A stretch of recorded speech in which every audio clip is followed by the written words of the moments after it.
Meu nome é Flávio Saavedra Tomassi, sou cirurgião oncológico do Hospital Erasto Gettner, da cidade de Curitiba, que é o Hospital do Câncer, membro da Sociedade Brasileira de Cirurgia Oncológica e titular do Colégio Brasileiro de Cirurgiões.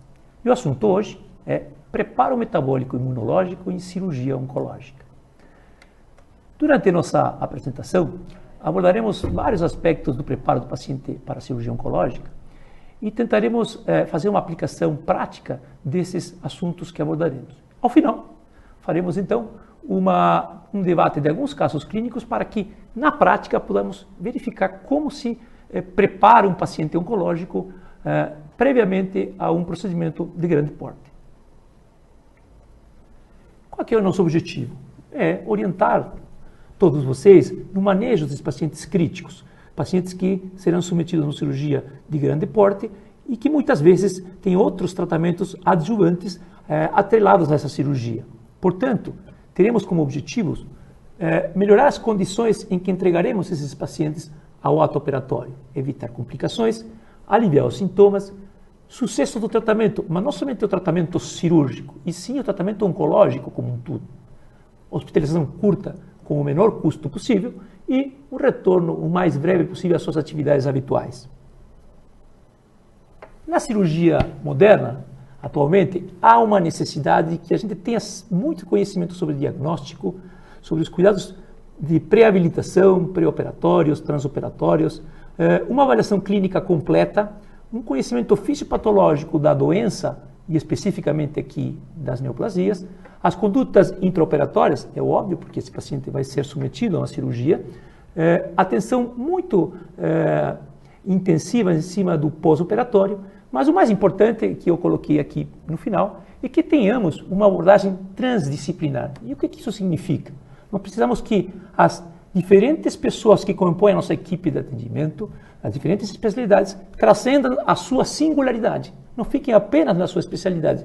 Não sejam um amontoado de especialistas, e sim pessoas que interagem e que, do ponto de vista desse seu conhecimento, vão trazer uma sinergia ao atendimento do paciente. Este talvez seja o pilar fundamental da nossa apresentação e trabalharemos com ele durante toda a nossa aula.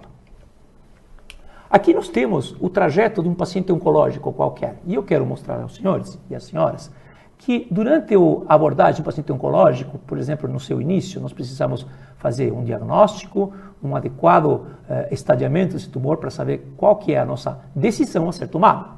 Muito bem, durante todo o trajeto do tratamento oncológico, há vários pontos nos quais há a tomada de decisão pela equipe de assistência. E é importante que essa equipe, que eu chamo de transdisciplinar, ela entenda que as suas atitudes afetam não somente ao paciente e a sua condição, mas sim afetam o tratamento e as condutas das outras pessoas da equipe. Então temos que ter uma integração transdisciplinar para que a gente consiga entregar este paciente da melhor maneira possível ao ato operatório e à sua reabilitação posterior. Muito bem. Especificamente da cirurgia, que é o assunto que nos coube falar, o tratamento cirúrgico na área da oncologia, ele está em torno de 60%. Acreditem, no passado foi muito maior. Mas os tratamentos adjuvantes, com os avanços na quimio, na radioterapia, nos anticorpos monoclonais, têm aumentado as chances de cura dos pacientes. Portanto, o tratamento hoje ele é combinado na grande maioria dos casos oncológicos. E de que maneira acontece essa participação da cirurgia no tratamento? Ela pode ser uma cirurgia exclusiva, que não falaremos muito sobre ela hoje aqui, até porque ela fica determinada principalmente para os casos iniciais, os estadios clínicos iniciais. A cirurgia ela pode ser seguida posteriormente de um tratamento adjuvante, que a gente chama de adjuvância, e que pode ser, na maioria das vezes, quimioterapia, mas eventualmente pode ser quimio e ou radioterapia. Existe uma outra situação onde nós fazemos um tratamento sistêmico previamente à cirurgia, que chamamos de neoadjuvância. Na maioria das vezes pode ser quimioterapia, mas em algumas situações a gente associa a quimioterapia com a radioterapia para posteriormente ir para a cirurgia. E esse fluxo aqui é o fluxo mais completo, onde a gente faz inicialmente um tratamento sistêmico com quimio e rádio, posteriormente faz a cirurgia e após a cirurgia ainda é complementado esse tratamento com quimioterapia, ou seja, adjuvância. Vamos pegar como exemplo essa última situação onde a cirurgia entra no meio do tratamento e pegar o padrão nutricional do paciente. Aqui nós temos então todo o trajeto do nosso paciente durante o seu tratamento e avaliando o estado nutricional, já é sabido, é amplamente discutido e mostrado na literatura que somente a neoadjuvância já provoca uma deteriorização do estado nutricional. A cirurgia, é claro, também afeta muito esse estado nutricional e a adjuvância também. Então, independente se a gente faça ou não alguma intervenção, haverá um prejuízo para esse estado nutricional. E isto é importante que toda a equipe que está compondo, a equipe que atende ao nosso paciente oncológico saiba disso. Isso se repete para as outras especialidades e os outros profissionais que atendem esse paciente. Muito bem, já frisamos bastante essa questão. Então, por que disso? Porque nossos pacientes têm múltiplos fatores que levam a elevar um risco cirúrgico. São muitos fatores, eu não vou falar sobre eles, mas estão aqui enumerados, decorrentes do próprio tumor. Alguns deles, anemia, diarreia, leucopenia, tromboembolismo. O próprio tratamento oncológico pode levar a fatores que muitas vezes se sobrepõem. Algumas vezes o próprio tratamento leva e também o tumor leva a esses fatores.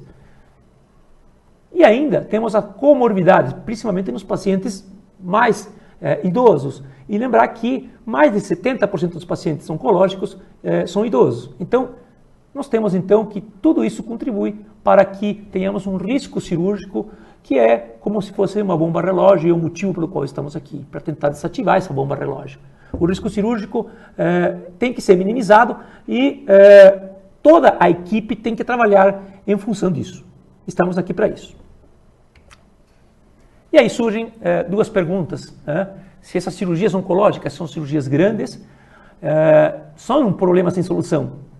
O porquê dessa pergunta está aqui mostrado. São pacientes que chegam em graus de desnutrição acentuados, com imunodeficiências e um metabolismo alterado. E isso nos leva a aumentar aquele risco cirúrgico que a gente acabou de ver no diapositivo anterior. Aumenta as chances de complicações, aumenta as chances de mortalidade e há um retardo na sua recuperação funcional. E aí surge a segunda pergunta, que está aqui em cima. Através de um preparo nutricional e metabólico, a gente conseguirá melhorar essa condição? Será importante, perante um paciente com câncer, retardar a cirurgia? É uma boa opção? Calma. Não precisamos responder agora. Calma. Vamos aprofundar um pouquinho mais o assunto. Estou aqui falando sobre a cirurgia oncológica, mas ela é realmente tão agressiva e tão nociva ao paciente, ela pode proporcionar tantos danos no seu afazer da cirurgia. Vejamos, a cirurgia oncológica geralmente são cirurgias que provocam uma injúria tissular muito grande, são cirurgias que, além de uma resectividade no órgão que está atingido, muitas vezes necessitamos retirar órgãos adjacentes. Há necessidade de fazer uma linfadenectomia, a retirada de cadeias linfáticas extensas. O paciente fica durante longos períodos com sua exposição da sua cavidade abdominal, torácica, espolhando líquidos e metabólicos. Então é uma cirurgia agressiva, por vezes mutiladora. Muito bem. Alguns dados da literatura para corroborar isso. Esse estudo de 2019 é um registro do Registro Nacional Alemão sobre as esofagectomias e gastrectomias. Eles realizaram 1.617 esofagectomias e 928 gastrectomias. Vamos aos principais dados deles. As complicações nas gastrectomias foram de 43% e nas esofagectomias de 65%, números elevados. Quando a gente avalia complicações mais graves, Clavigin-Do 3 ou mais, essas complicações mais graves aconteceram em quase 20% nas gastrectomias e quase 30% nas esofagectomias. A mortalidade para as gastrectomias foi de 4,4% e para as esofagectomias de 2,4%. E o tempo de estado hospitalar foi de 8 dias para as gastrectomias e de 11 dias. Números bastante expressivos. Verificando isso também nas neoplasias de colo e reto, no andar inferior do trato gastrointestinal. Esses autores levantaram esses dados, onde nos mostram que as complicações de cirurgias coloretais por câncer, elas oscilam entre 30% e 50%. O tempo de internação, em média, é de 8 a 10 dias. As taxas de infecção em sítio cirúrgico oscilam entre 15% a 30%, e quando falamos apenas de reto, elas chegam até 50%. Fístulas e anastomose acontecem em 3% a 6%, e este tipo de cirurgia, este tipo de paciente, quando complica, aumenta os custos hospitalares e há uma recuperação lenta e que acaba sendo prorrogada até que esse paciente se encontre no seu domicílio. Muito bem, portanto, são cirurgias bastante agressivas, né? Mas então, poderíamos falar, é fácil, fazemos uma avaliação pré-operatória adequada e diminuímos o risco com isso. O problema é que não existe uma fórmula, não existe um método seguro e efetivo para que a gente consiga determinar um valor desse risco para essas complicações tão agressivas como acabamos de ver. E a justificativa para não existir essa fórmula mágica é que as complicações são determinadas por fatores metabólicos e moleculares. E aqui está a grande importância desse preparo que nós estamos abordando. Através dessa análise dos metabólicos e moleculares que estão afetando esses riscos, poderemos sim minimizar esse risco. E essa é a nossa proposta no dia de hoje. Vamos agora conhecer um pouquinho do paciente oncológico. Aqui estão os 20 principais tumores que, segundo a Associação Americana de Câncer, os pacientes enfrentam no mundo. Esse dado de 2015 do Instituto Nacional do Câncer, que nos diz que acima de 65 anos existe uma possibilidade 11 vezes maior dos pacientes terem qualquer tipo de doença neoplásica. E aqui um dado da Oncorrede Nacional, que a idade é um dos principais riscos para o paciente contrair câncer e ter complicações decorrentes desta idade durante o tratamento. Devo lembrar que já falamos anteriormente que a maioria dos pacientes são idosos, pacientes oncológicos, mas que os idosos hoje são 10% da nossa população. E para o ano de 2050 serão 32%.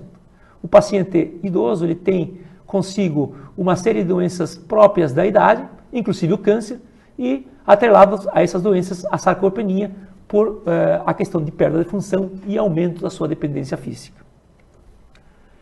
Aqui está então todas as características do envelhecimento que levam à perda muscular. O próprio tratamento oncológico, como nós já falamos também, tem esse efeito e que nos leva a um círculo vicioso, onde o próprio paciente tem anorexia, portanto tem um decréscimo da ingesta de proteínas e, por outro lado, o tumor, com a ativação das citocinas pró-inflamatórias, ele leva ao aumento da degradação das proteínas e uma diminuição da síntese proteica. Portanto, entramos num ciclo vicioso que nos leva a afirmar que mais de 50% dos pacientes têm, ao serem levados às cirurgias oncológicas, perda de peso, gordura corporal e massa muscular diminuída. E isto, como já vimos no início da nossa aula, aumenta o risco de complicações. Portanto, eu entendo que você está entendendo a magnitude do problema que nós estamos enfrentando. Não pode ser negligenciado. Quero falar um pouquinho mais sobre a sarcopenia. Aqui, acho que a maioria já deve conhecer, mas esses são os dados de como a gente define sarcopenia segundo o Grupo Europeu de Estudo do Paciente Idoso. A pré-sarcopenia é a situação onde só temos a perda de massa muscular e os outros dois parâmetros, que é a perda de força muscular e a baixa performance física, vão se acrescentando e aí nós passamos para a sarcopenia quando temos a redução da massa magra mais um dos outros dois parâmetros e a sarcopenia severa quando temos todos os parâmetros incluídos na análise desse paciente. E essa sarcopenia influencia ou não a cirurgia oncológica? Vamos ver esse estudo chinês de 2019, 2016, desculpa, que avaliou 255 pacientes submetidos à cirurgia por câncer gástrico através do índice musculoesquelético lombar, da força de pressão manual e da velocidade de marcha prévio à cirurgia oncológica e verificaram que esses índices avaliados posteriormente identificaram sarcopenia em 32 pacientes, 12,5%. E que foi significativamente mais associada quando esse paciente era idoso, tinha uma idade avançada. E esses pacientes, essa sarcopenia levou a uma associação positiva com risco para complicações pós-operatórias, tempo de internação pós-operatória e custos hospitalares mais elevados. Portanto, nesse artigo nós podemos afirmar sim que a sarcopenia é um preditor independente de complicações pós-operatórias. E, de novo, eu quero que vocês lembrem então daquele risco cirúrgico que nós começamos a falar naqueles primeiros slides. Muito bem. Avaliando para câncer de estômago, começamos avaliando para o cólon. Um estudo em inglês de 2019, aí sim, onde se avaliou pacientes oncológicos com câncer de cólon e reto, E também demonstramos que a maior morbidade pós-operatória acontece nos pacientes com sarcopenia e idosos e a menor sobrevida em 1 ano. Portanto, a sarcopenia influencia sim o nosso resultado. Então, se ela é multifatorial e ela aumenta no risco cirúrgico, teremos que fazer uma abordagem adequada para tentar diminuir esse risco. Outra coisa importante é que a queixeria neoplásica é a maior causa de morte no câncer. Ela não acontece apenas no câncer, acontece em outras doenças, inclusive nas doenças benignas, como HIV, DPOC, insuficiência cardíaca, insuficiência renal, na esclerose lateral amiotrófica e em doenças benignas agudas, como a sepsis e a síndrome de órgãos. Muito bem. Por que ela acontece? Há uma produção descontrolada de interleucinas 1, 2 e 6, assim como o fator de necrose tumoral, que leva a uma diminuição da afinidade mitocondrial para o oxigênio, e aí nos leva a um efeito celular da acidose intracelular e um efeito orgânico de um hipermetabolismo. E o último dado que eu quero abordar em relação ao paciente é esse dado publicado no INCA em 2013, no Instituto Brasileiro de Nutrição e Oncologia, e que verificou nos pacientes do INCA, em todas essas neoplasias desses órgãos, haveria, nessas porcentagens, algum tipo de alteração quanto ao peso ou algum grau de desnutrição, o que afetaria também os resultados dessas nossas cirurgias oncológicas. Então veja a importância de tudo isso que nós temos falado até o momento, do problema que nós estamos enfrentando.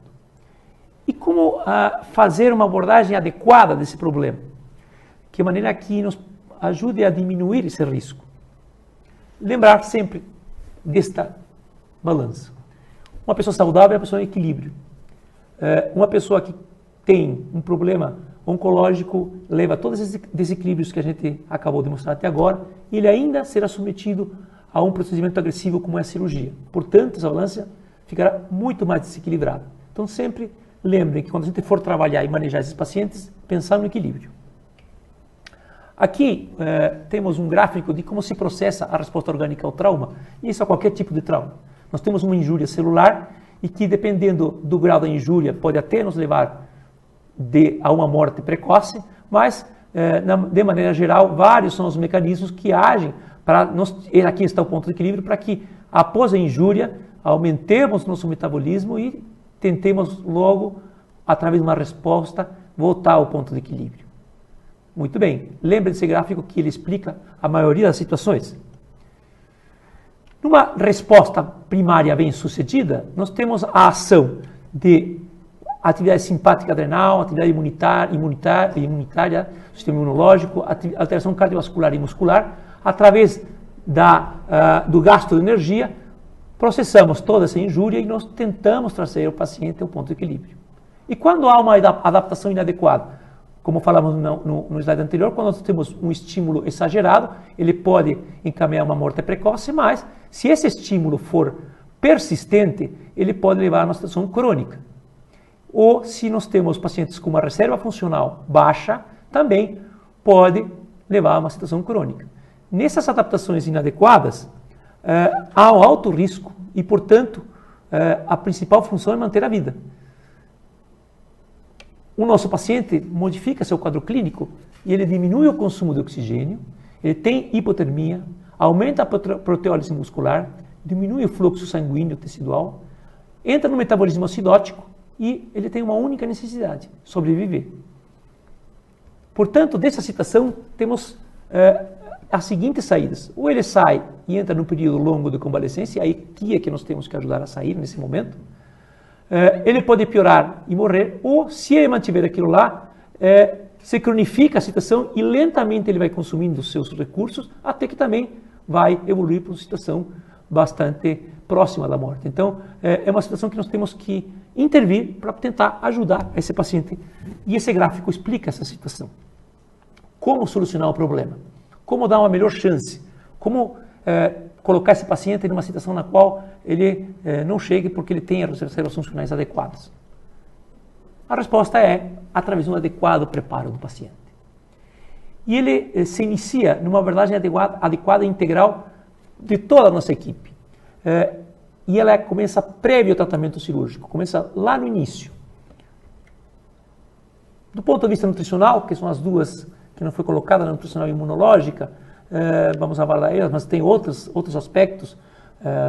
Do ponto de vista nutricional, nós podemos diagnosticar que esse paciente, antes do início do tratamento oncológico, está desnutrido. E a gente sabe que ele tem uma prospecção a infecções mais frequentemente, dificuldade de cicatrização, ele suporta muito mal as alterações volêmicas. Se a gente diagnosticar que esse paciente é o contrário, tem uma situação de obesidade, ele tem uma incidência maior de diabetes e, portanto, tem dificuldade de cicatrização, uma facilidade maior de infecções, pode ter uma tendência a tromboembolismo, uma menor capacidade ventilatória. Mas não é somente isso, não é somente uma avaliação nutricional simples para decidir se esse paciente está desnutrido ou está com peso, sobrepeso ou obeso. Nós precisamos utilizar todas as nossas avaliações dentro desse âmbito nutricional para que a gente consiga diagnosticar e verificar qual é a situação nutricional desse paciente.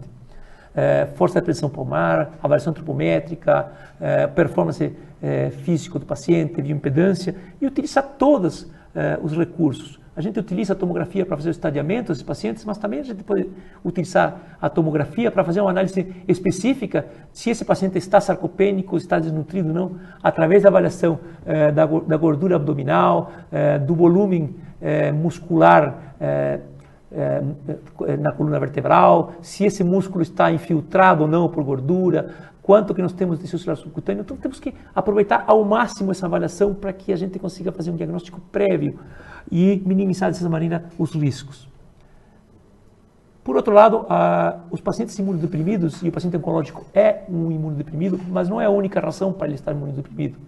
Pacientes com toxemias graves também têm imunossupressão, usuários de corticoterapia, emergência de quimioterapia, imunossupressores, são todas condições que levam à alteração do sistema imune. Portadores de HIV também. Então, temos que ter em mente isso, porque estes pacientes têm uma maior dificuldade para anestesia, também suportam muito mal a instabilidade hemodinâmica, têm dificuldades ventilatórias, distúrbios de coagulação, um maior risco de infecção, seja infecção banal ou por germes oportunistas, e uma dificuldade de cicatrização. Então vejam vocês que há toda uma situação na qual nós podemos atuar e começa no preparo inicial desses pacientes. Muito bem, vamos voltar então às perguntas que tínhamos feito no início. Retardar a cirurgia seria uma boa opção perante todo esse quadro que nós temos falado até o momento? Eu acredito que a maioria de vocês devam responder que sim. Mesmo um paciente com câncer? Sim, perante tudo que nós falamos até agora, acho que vale a pena. E por quê? Para modular a resposta orgânica ao trauma cirúrgico, para diminuir as possibilidades de complicações de acerto pós-operatório e para que a gente consiga dar condições a uma melhor reabilitação desse paciente ou enfrentar uma nova terapia oncológica, como uma quimioterapia após a cirurgia. Então, tudo isso faz com que a gente diga que sim, que é importante fazer esse preparo prévio à cirurgia. E eu não vou ficar somente na nossa fala. Eu vou colocar alguns dados, algumas diretrizes da Sociedade Europeia de Nutrição Clínica e Metabólica, que são importantes, esse que foi publicado em 2017, porque reforçam todas as situações que nós fomos conversando ao longo da aula. A recomendação 14 diz que pacientes com risco nutricional grave devem receber terapia nutricional antes da cirurgia de grande porte, mesmo que a cirurgia seja indicada para tratamento do câncer. Devem ser retardadas as cirurgias e um período de 7 a 14 dias pode ser apropriado. Essa indicação tem uma questão nutricional e imunológica para ser indicada. E tem um forte grau de recomendação e um forte consenso entre os especialistas. Mais de 95% dos especialistas que participaram do consenso acreditam que isto seja uma conduta adequada. A recomendação 15, sempre que possível, a via oral integral deve ser preferida. Vários tipos de recomendações, bioquímicas, moleculares, econômicas e até de qualidade de vida. Grau de recomendação A. E um forte consenso. 100% dos especialistas entendem que isto deve ser feito de maneira oral integral. Portanto, nós estamos consensuando isso aqui sim. Na recomendação 17, fala que no pré-operatório, os suplementos nutricionais orais devem ser dados a todos os pacientes com câncer, desnutridos e de alto risco, inclusive preferencialmente aos idosos com sarcopenia. O grau de recomendação também é A, e o consenso entre os especialistas, a concordância é de 97%, portanto também um consenso bastante forte.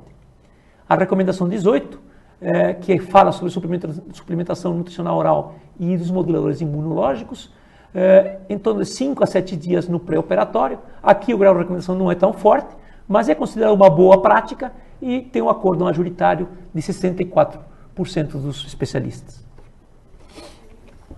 A recomendação 19 fala sobre a nutrição para aqueles que preferencialmente devem ser administrados antes da internação hospitalar. Ou seja, nós precisamos fazer essa suplementação antes do paciente internar para o ato operatório. O grau de recomendação é como uma boa prática assistencial e o consenso também é bastante alto, que é um grau de concordância de 91%. Eu gosto bastante desse algoritmo aqui. Após essa nossa avaliação, se o paciente for considerado um eutrófico leve, com uma desnutrição moderada, a gente entende que a imunonutrição integral pode ser feita em torno de 5 a 7 dias.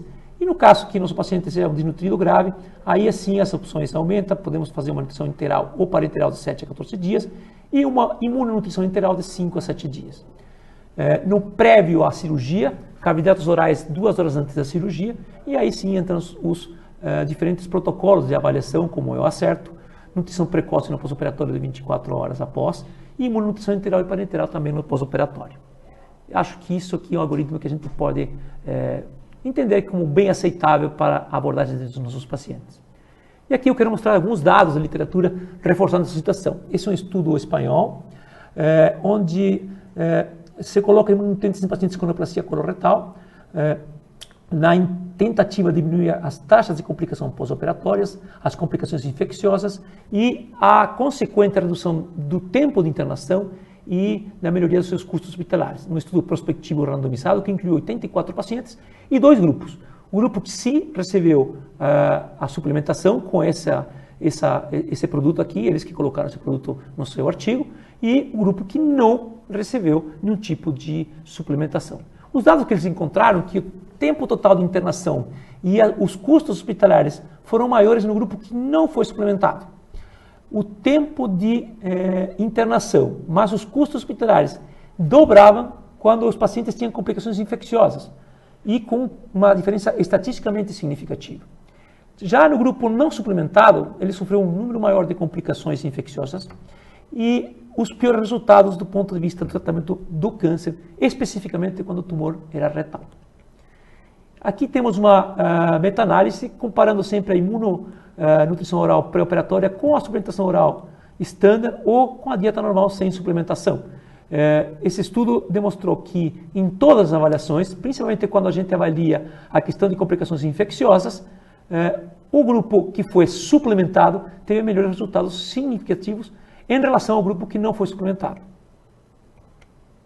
E agora vamos falar um pouquinho sobre a pré-habilitação.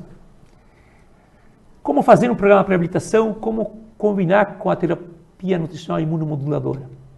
A pré-habilitação é definida como o processo de intensificação da capacidade física e mental de um paciente para que ele seja capaz de suportar o estresse metabólico resultante da cirurgia, que como vimos até agora é uma cirurgia bastante agressiva. Ela deve ser iniciada no pré-operatório, a gente tem reforçado isso, e se continua em todo o momento da cirurgia e especificamente também no pós-operatório. Como que a gente faz isso? Através de exercícios físicos, aeróbico para melhorar o condicionamento cardiovascular, anaeróbio através da força muscular, suplementação proteica, como temos falado durante toda a nossa aula, controle de glicemia, suporte psicológico e todo o aporte da nossa equipe transdisciplinar. Aqui um estudo de uma revisão sistemática, onde mais de 3.000 artigos foram avaliados inicialmente, onde se incluem exercícios e intervenções nutricionais e psicológicas. 9 estudos foram selecionados finalmente para análise, 7 randomizados controlados e 2 prospectivos não randomizados, onde se incluiu 549 pacientes, 281 pré-habilitados e 268 não habilitados. Esses programas mostraram que os estudos são heterogêneos, principalmente precisamos modificar o jeito de avaliar a composição dos imunonutrientes, o modo de administração e medir melhor os resultados. Porém, todos os aspectos exigem a padronização, mas de qualquer maneira os resultados foram bastante positivos nos resultados na diminuição do risco cirúrgico. Esse outro estudo canadense demonstra que 7 dias de pré-habilitação nutricional com ou sem exercício, também é uma revisão sistemática, e cujo desfecho primário é o tempo de internação, O desfecho secundário é a recuperação da capacidade funcional. Novos estudos também foram incluídos, 5 controlados e 4 observacionais, nos quais incluíram 914 pacientes, dos quais 438 eram pré-habilitados e 476 não. Os 4 estudos observacionais tinham algum risco de criar algum falso conceito, e os resultados que essa meta-análise levou é que a pré-habilitação nutricional isolada combinada com um programa de exercícios diminui significativamente o tempo de internação em 2 dias nesses pacientes submetidos à cirurgia coloretal. E há várias evidências de que a pré-habilitação multimodal acelera o retorno da capacidade funcional pré-cirúrgica a esses pacientes. Portanto, é indicação mais do que suficiente de que a gente invista na pré-habilitação. E esse estudo britânico, também para a pré-habilitação em cirurgias abdominais maiores, chega à conclusão que ela diminui as complicações cirúrgicas, há necessidade de identificar melhores protocolos, definir quanto que é a duração dessa pré-habilitação e que tipo de suplementos orais, e é um critério importante de indicação para os pacientes diminuir seus riscos cirúrgicos. Esse estudo demonstrou que existem hoje na Grã-Bretanha mais de 53 centros de pré-habilitação, mas isto é uma tendência mundial. Aqui há vários centros que já estão preparando desse modelo de pré-habilitação seus pacientes, portanto é uma coisa que está se disseminando mundialmente e que deve avançar, e nós temos que investir nisso aqui para tentar reduzir esse risco cirúrgico. Pois bem, fizemos uma abordagem ampla e eu quero ir para minhas considerações finais. O nosso objetivo era facilitar o entendimento de todo esse preparo desse paciente oncológico, aprender o manejo e passar a noção para vocês, o conceito que há uma necessidade de ajustes constantes e que essas interações elas são sempre multidisciplinares e que um colega complementa o outro, porque são múltiplos fatores que influenciam no resultado dessas cirurgias e que, se bem condicionados, conseguiremos com certeza diminuir o nosso risco cirúrgico. Aqui estão os resultados esperados, que coincidem com nossos objetivos, lá no primeiro slide. Doentes nas melhores condições, evitar complicações, aliviar os sintomas, sucesso do tratamento, e de novo, não é somente o tratamento cirúrgico, sim o tratamento oncológico, como tudo, hospitalização curta ao menor custo possível e retorno mais precoce possível às atividades habituais do nosso paciente. E como conclusões, o paciente cirúrgico oncológico são em grande parte desnutridos, com uma alta prevalência de sarcopenia, o que os torna potencialmente de alto risco para complicações no tratamento cirúrgico. Atualmente, a neoadjuvância, que é uma realidade no dia a dia dos pacientes oncológicos, acarreta uma piora do quadro metabólico, nutricional e imunológico, portanto, ela deve ser tida em consideração no momento do preparo pré-operatório. Para estes pacientes, então, a pré-habilitação é a grande chance de obter uma redução da taxa de complicação e uma melhor recuperação a posteriori. E uma lição de casa para todos nós que trabalhamos nesse ambiente, que devemos estabelecer cada vez protocolos melhores, definindo melhor os critérios, tanto de imunonutrição quanto o programa de exercícios perioperatórios e principalmente medindo de maneira adequada os nossos resultados para que a gente consiga aí sim efetivar de maneira inconteste a questão da pré-habilitação e essa abordagem, tanto do ponto de vista metabólico e nutricional dos nossos pacientes. Era isso que eu tinha para falar para os senhores e para as senhoras sobre a questão do preparo cirúrgico em pacientes oncológicos. Fico à disposição através dos canais de e-mail e espero ter passado um panorama de quão importante é esse nosso preparo para esses nossos pacientes e espero que vocês aproveitem. Muito obrigado.